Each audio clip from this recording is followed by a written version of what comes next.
And this is the reason kung bakit hindi na ako naglalaro ng leverage trading or ng futures trading sa kahit anong platform, mapa BitGet, Binance, Bybit, at kung ano-ano pa. So hey guys, my name is Raizen and welcome dito sa ating kwento. Today pag-usapan natin yung recent drop na ginawa ni Bitcoin from 45,000, bigla na lang binagsak sa 40,000 levels. Wow.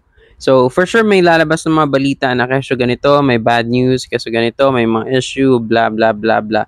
Pero paulit-ulit na lang yung nangyayari, guys. And the reason na lang yan, para mag-create ng fear. Pero ako, guys, personally, I believe, no, na naglalaro ngayon yung mga malalaking tae, malalaking tao, yung mga whales, no? And ang purpose lang talaga nila is para pagpagin yung mga taong nag-set ng cut loss dito sa 41 to 42,000 levels. Bakit? Kasi guys, dyan nakalagay yung mga major support levels ni Bitcoin, no?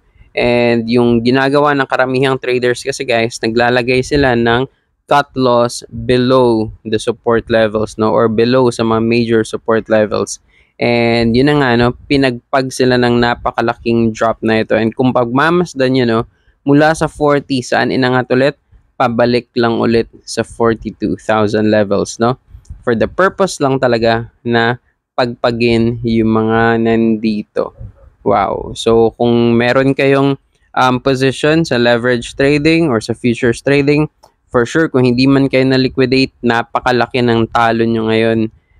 Kasi nga, sobrang taas ng, or sobrang baba rather, ng ibinagsak ngayon ni Bitcoin. Pero sa amin guys, na nasa investing mode lang, nasa spot lang, itong drop na ito, napakasaya namin yan kasi nga makakabili kami ng mas murang presyo ni Bitcoin. Mas magandang opportunity for us to position ourselves. Kaya dun sa mga baguhan sa trading guys, lalong-lalo na dun sa mga naaakit na maglaro sa futures trading, inuulit ko guys, may pera sa futures trading, pero mabilis rin mauubos yung pera mo dito kung hindi ka sanay and kung hindi ka marunong maglagay ng proper risk management. Napakalaki na ng perang nasunog ko dito sa futures trading guys.